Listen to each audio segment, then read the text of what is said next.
الله الرحمن الرحيم. الحمد لله رب العالمين، والعاقبة للمتقين، والصلاة والسلام على سيد المرسلين محمد وعلى آله وأصحابه أجمعين. الأشياء التي هغا أشياء لا يفسد چه نفاسدیگی بها پاغسر الصوم روجا. مصنف بدلتا هغه اشیاء ذکر کوي چې په هغه باندې روجه نه فاسدېږي. لا یفسد الصوم نه فاسدېږي روجه فی صور الآتیتی په راتلونکې صورتونو باندې. اول نمبر اذا اکل هر کله چې وخوري ناسیان په هیره څوک خوراکو کې، اذا شرب ناسیان یا څښاکو کې په هیره، اذا جامع ناسیان چې جماو کې په هیره خوراک څښاک جما کول په دې باندې چې د روجه نه فاسدېږي. څلورم نمبر اذا ادهنا یعنی په سر یا ګیره باندې څوک تیلو لګوي، یعنی سر او ګیره غوړه کي، نو په دې باندې روجه نه فاسدېږي. اذا اکتحل هر کله چې رانجه ولګوي، ولو وجد اگر که مندشي طعم و خوند ده فی حلقی په حلق ده کې رانجه ولګولو داغي خوند چې ده په حلق مندشو، نو بیا په دې باندې روجه نه فاسدېږي. اذا احتجم هر کله چې حجامت څوک کی خکر لګول، اذا اغتاب احدا چې څوک غیبتو کی، نو په دې باندې اگر که ګناه ده خو روجه په نه فاسدېږي. اذا نوى الفطر هر کله چې نیت د څوک افطارو کې چې روجه ماتوم ولم یفطر او ماتې نه کی، نو صرف په نیت کولو باندې روجه نه فاسدېږي په هغه وخت کې چې دی مات کړي نوي خوراک څښاک وغیره هغه اشیاء چې روجه په فاسدېږي دغه عمل نه وي کړي. نهم نمبر اذا دخل هر کله چې داخل شي حلقه حلق د کې غبار گرد بلا صنعه بغیر د کار د دینه، یعنی بغیر د کار د دینه دا گرد داخل شو، ولو کان اگر کو غبار الطاحون یعنی غبار د جرند غبارو بیا په دې باندې چې دی دا روجه نه فاسدېږي.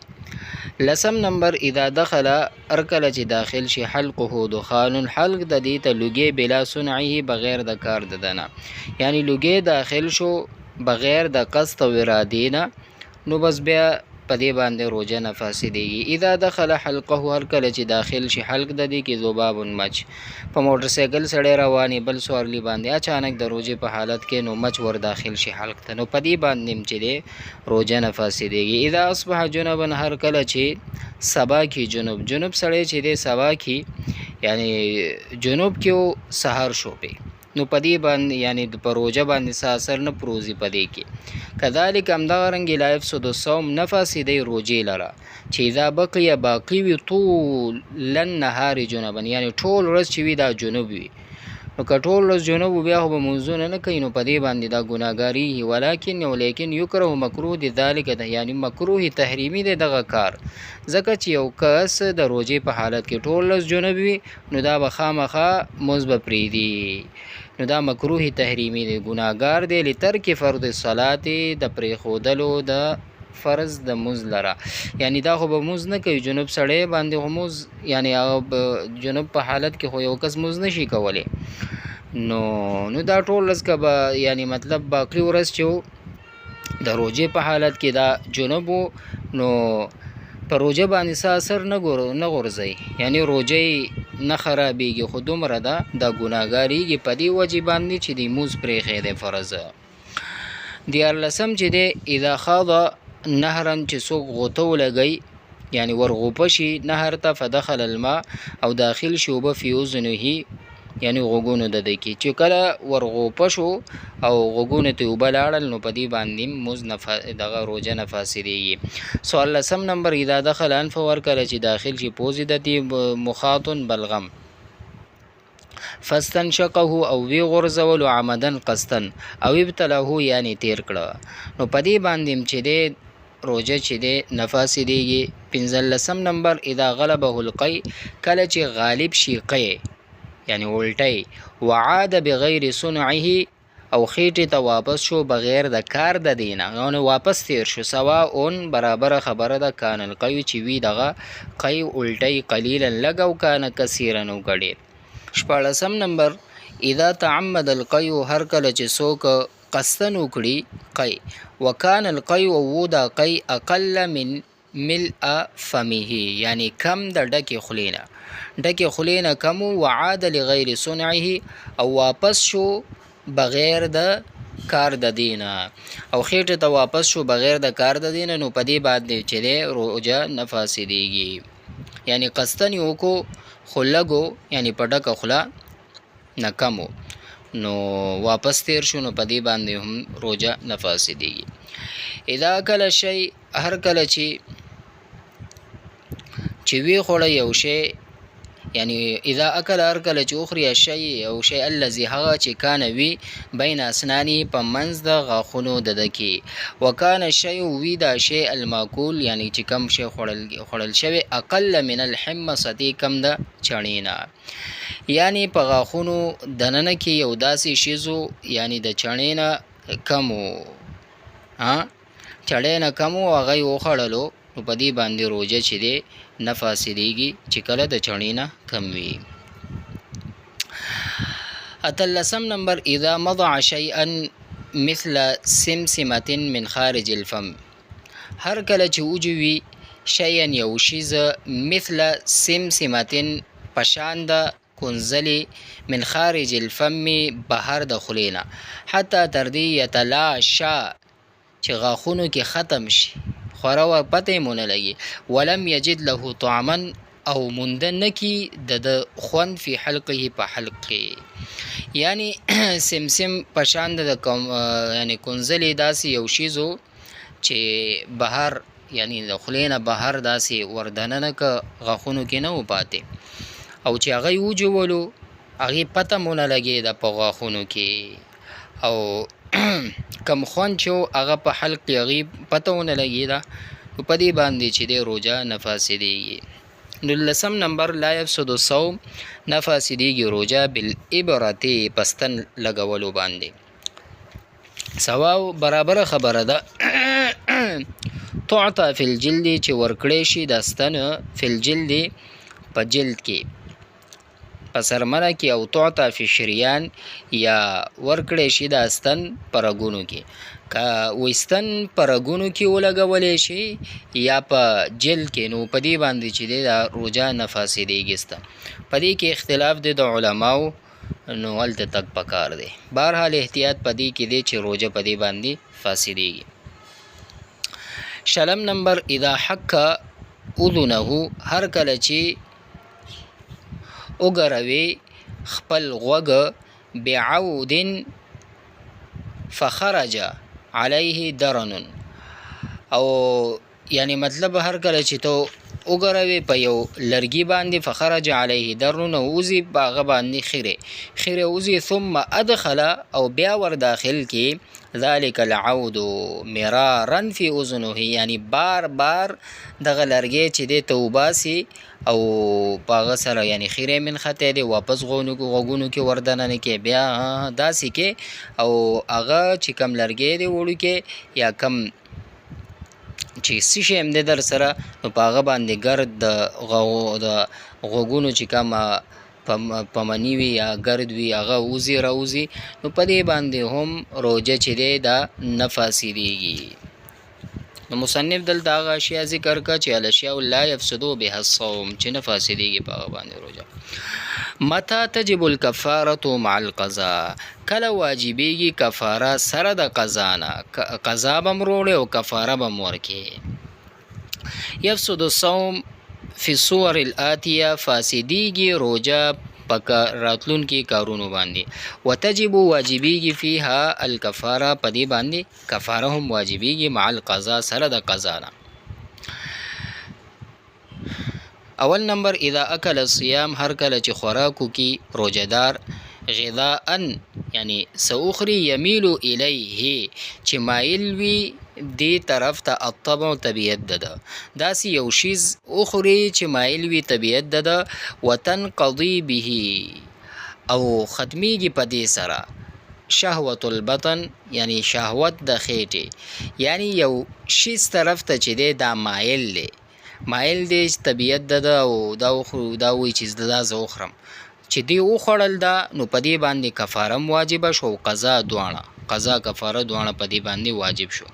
دویم نمبر او دین علاوه که یو کس چې دی بیمارو وغیره هغه خوراکو کو یا بس اضطراري حالتو اب رستو راشي نو په هغه باندې بیا خیر خبره ده، په هغه باندې قضا شته، بیا کفاره نشته. دویم نمبر اذا اکل الصائم هر کله چې خوراکو کې روزدار دوا یعنی دوای اخرى لغیر عذر شرعي بغیر د شرعي عذر نه، یعنی عذر شرعي ورته نو بس دی وخړه نو په دې باندې قضا کفاره دواړه دي. دریم نمبر اذا شرب الصائم ماء هر کله چې اوس کې صائم او مشروبا آخر یا اسکاک یعنی بل شیز یعنی شربت وغیره نو په دې باندې قضا کفاره دواړه واجبېږي. اذا جامع الصائم هر کله چې جما وکړي صائم روزدار یعنی قصدن یې وکړي کنه یو هېروي په هغه باندې چې دی بیا قضا شته، کفاره نشته. پنځم نمبر اذا ابتلع مطرا هر کله چې تیر کړي باران دخل الى فمه چې داخل شي خولې ته داخل شو، په موټر سایکل رواني بس داسې رواني بس خولې ته دی باران ور داخل شو، چې باران داخل شو او تا هغه تیر کنو قضا کفاره دواړه ده. شپږم نمبر اذا اکل الحنطه هر کله چې اخري غنم دانه و قضمها او غاخونو کې هغه وجوي نو په دې باندې قضا کفاره دواړه دي. اذا ابتلع حبه حنطه بدون قضم هر کله چې اخري یو دانه خو بغیر د جوولونه ودی نه جوولو دانه دی وخوړه نو په دې باندې په دا قضا کفاره دواړه ده. اتم نمبر اذا ابتلع هر کله چې اخري حبه سمسمتين دانه ده یعنی کنزلی او نحوه یا پشان د من خارج فمه د خلینه بهرنا، یعنی هر کله چې تیر کړي دانه د کنزلی دی تیر که یا پشان د دی یعنی خارج فمنا یعنی خله کې دی دننه نو بهر نه دی تیر کړه نو ستا باندې قضا کفاره دواړه واجبېږي. اذا اکل الملح قلیلا هر کله چې اخري ملح مالګه قلیلا لګه ځکه لګه مالګه دا مفیده ده، ډیره مالګه مفیده نه ده. اذا دخن سیجارته او النار جیله او هر کله چې چلم لوګي اوس کې او یا تمباکو نو په دې باندې هم قضا کفاره دواړه ده. اذا دخن السیجاره هر کله چې د چلم لوګي اوس کې او النار جیلته یا تمباکو نو په دې باندې چې د قضا کفاره دواړه واجبېږي. یو لسم نمبر اذا اکل الطين هر کله چې اخري طين اذا اکل الطين هر کله چې اخري یعنی خوره وهو معتاد او دا پدی خوري خړلو باندې عادي وي بیا کلی طين په خړلو د دکی نو قاعدیو نو بیا پدی باندې قضا کفاره دواړه واجبېږي. اما هر چې اذا لم يكن نوی معتادن یعنی عادي بیا کلی طين په خړلو د خوري یا خټه کې نو فلا تلزمه الكفاره نن لازميږي پدی باندې کفاره سره به قضا وروړي. شروط وجوب الکفاره شرطونه د کفاری وجوب په باره کې لا تلزم الکفاره نه لازمیږي کفاره الا مگر اذا توفرت الشروط الاتيه کله چې پوره شي دا شرطونه راتلونکي نو بیا کفاره چې دا واجبېږي.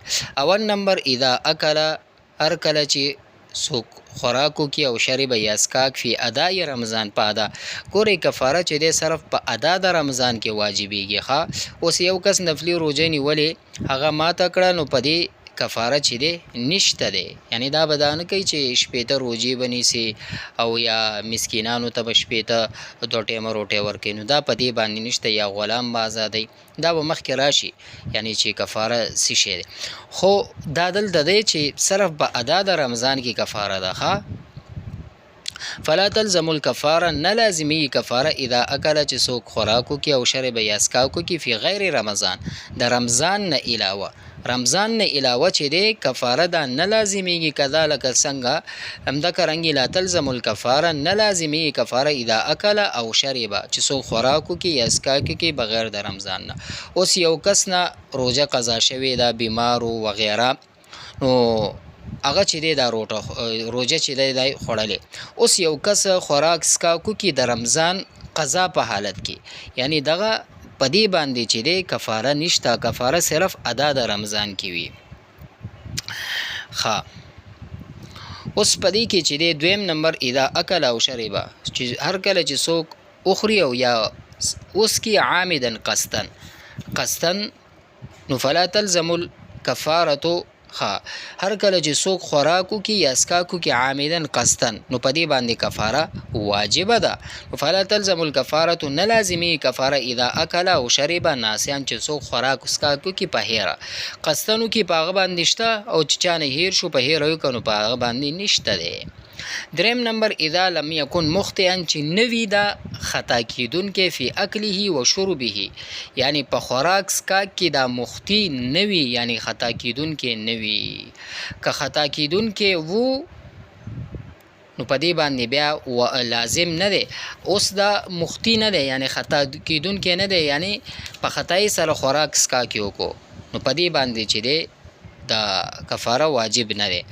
اوس که خطای نه دی کړی اذا لم مخطی نه دی نو بس بیا پدې باندې واجب نو بیا فلا تلزم الکفاره نه لازمی کفاره اذا اکل او شرب هر کله چې خوراکو کې او اسکاکو کې مخطئا خطاوي ظانا ګمان د دې داوي چې بقاء الليل شپه باقی ده یعنی مطلب خطا کیدون کې دی یعنی شپې چې دی هغه ویلې او خلاص سهار شوی نه دی طلوع د فجر نه شوی بس خوراک کوا لا خو ټیم شته دی بقاء الليل یعنی ګمان یو چې باقی پاتې د شپه او دخول المغرب یا داخل شوی دی ماخام بس ماخام پوره دی خوراک کوا ثم تبین بیا واضح شو له چې انه اکل نهارا چې هغه خوراک کړی دی د ورځې خوراک کړی دی نو دا چې دی اوس مخطی دی یعنی خطا دی نو په دې باندې چې دی کفاره نشته دی. اگر که اوس رستو چې دی قصدن کړي وینو بیا خو په کفاره شته. سلورم نمبر چې دی اذا لم يكن چې نوی مضطرا الى الاكل یعنی حالت اضطراری نه په خوراک کې مطلب چې نور بس مړ کېږي اضطراری حالت دی به شرب یا اسکاک صحیح ده داسې حالت نوی که داسې حالت وو نو بیا مخکې راځي چې فلا تلزم الکفاره نو لازمیږي کفاره اذا اضطر چې کله اضطراری حالت وی الى الاكل او الشرب یعنی خوراک وکړه یا اسکاکو که نو پدې باندې چې دی نه لازمیږي په حالت اضطراری کې کفاره چې دی دا په واجب نه ده اگر که بیا به قضا وروړي.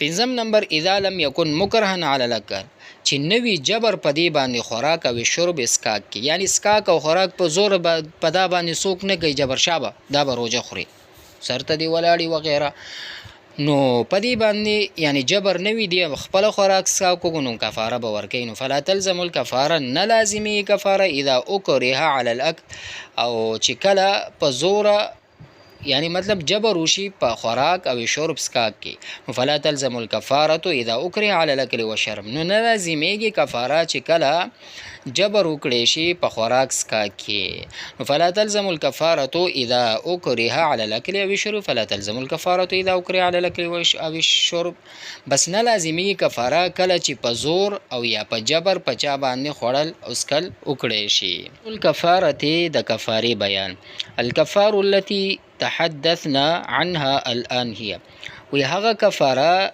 د کمی چې اوس مونږه ذکر وکړو هغه دا اول نمبر عتق رقبه مؤمنه كانت او غیر مؤمنه یو غلام آزادول دی برابر خبره ته چې غلام مسلمان وي او که غیر مسلمان وي.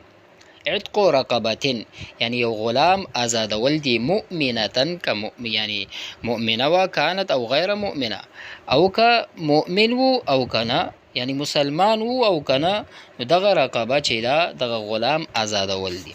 نو اول آپشن پکې دا شو. دویم آپشن پکې شریعت دا خودلې چې صيام رمضان متتابعين یعنی روزي نیول دي متتابعين پر لپسې لا يتخلل فيهما چې واقع به پکې نه وي د دې دواړو کې یوم عید ولا ایام التشریق، نه اختر او نه ایام تشریق، 11 12 14 نو دا به پکې نه وي.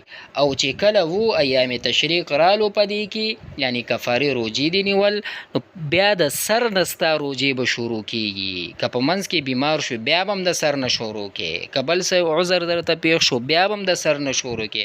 او زنانه دې نه بهر دي چې په هغې باندې حیض بیماري پرې راله نو هغې ترې نه بهر دي. او که حیض نه پس هغې یو ورځ هم داسې پرېښودله حیض ترې نه ختم شو او دا کفارې شروع کړي وو یعنی 15 شوي او دې په دوران کې حیض رالو نو صحیح ده، دا عذر شمارل کیږي. او که یو ورځ هم داسې پرېښو نو د ټول کفاره ختمي، بیا به د سر نه شروع کوي. دا دویم آپشن شو شپیتې روجې نیول. خو په دې منځ کې چې دی یعنی یو ورځ به هم قضا نه وي، متتابعین پرله پسې به وي. دریم آپشن چې دی اطعام 60 مسکینه، شپیته مسکینانو ته روټۍ ورکول، من اوسط یعنی درمیانه ما یاکلوه عادتا، یعنی درمیانه هغه چې دوی خوري عادتا، یعنی درمیانه خوراک به دې ته ورکول کېږي. نو دا درې آپشنه دي. نو تجب الکفارة، نو واجبېږي کفاره علی هذا الترتیب، په دغه ترتیب باندې. فمن لم یجد عتق رقبة، که مونده نه که چا آزادول د غلام، نو نن سبا خوشتنه. نو دویم آپشن دا دی چې صام شهرین متتابعین، نو 2 میاشتې روجې به نیسي پرله پسې. فإن لم یستطع، که طاقت یې نه و دا 2 میاشتې روجې نیول، فاطعم 60 مسکینا، نو طعام به ورکوي 80 مسکینانو ته. لکل مسکین وجبتان کاملتان، یعنی هر یو مسکین ته به 2 ټیمه روټۍ ورکوي، یعنی داسې روټۍ به وي چې دوی په دې باندې ماړه شي. نو 3 آپشنه شو. نو په دې اول آپشن دا چې غلام، نو غلام خوشتنه. او دویم آپشن 80 روجې د دې طاقت نشته، 80 مسکینانو ته به 2 ټیمه روټۍ ورکوي. نو ویجب واجبېږي الله یکون، دا چې نه به وي فی المساکین، په مساکینو کې، من تلزم نفقته، چې لازمیږي نفقه ده. کل والدین، لکه والدین شو، یعنی په دې مساکینو کې به یعنی هغه کس نه وي چې نفقه په تا باندې واجبه ده د هغوی، یعنی والدین به دې نه وي ته به مړه بس د دوی مساکین دي بس خیر دی، نه دوی ته دا به پکې نه وي په دې مساکین. والابنا، او ستا زامن به هم پکې نه وي، ته وایې چې نفقه مې په دې ده بس په دې نه به وخوري خیر دې مساکین دي، نه. والزوج همدا کرنګې ستا کورواله، نو دا به پکې نه وي. او دې نه علاوه به نور مساکین وي. اذا اراده، هر کله چې ته اراده وکړي چې ان یدفع، دا چې ورکړي للمساکین مساکینو ته، حبوبا یعنی دانی، فعلیه، نو په ده باندې ان یدفع، یعنی ان یدفع الى کل، دا چې ورکوي به الى کل فقیر، هر یو فقیر ته نصف ساعین، نیم ساعه من القمح، د غنمونه، یعنی نیم دړی به د غنمونه ورکوي. چې ګورئ اوس هغه وایي زه بس دانې ورکوم، نو دانې به هر یو فقیر ته نیم دړی، نیم ساعه د غنمونه به ورکوي. او دقیقة، یا د هغې اوړه د وله ورکړي.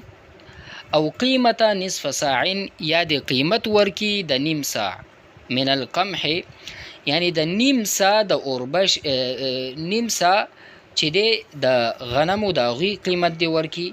او صاعا من الشعیر، یا یو ساع د اوربشي دی ورکی قیمت. او التمر، یا کجور، یعنی ګورئ نیم ساع به ورکی د غنمونه. او صاعا من الشعیر، یا یو سا دی ورکی د اوربشي نه. او التمر، یا د کجور نه، دا دی یو سا ورکی.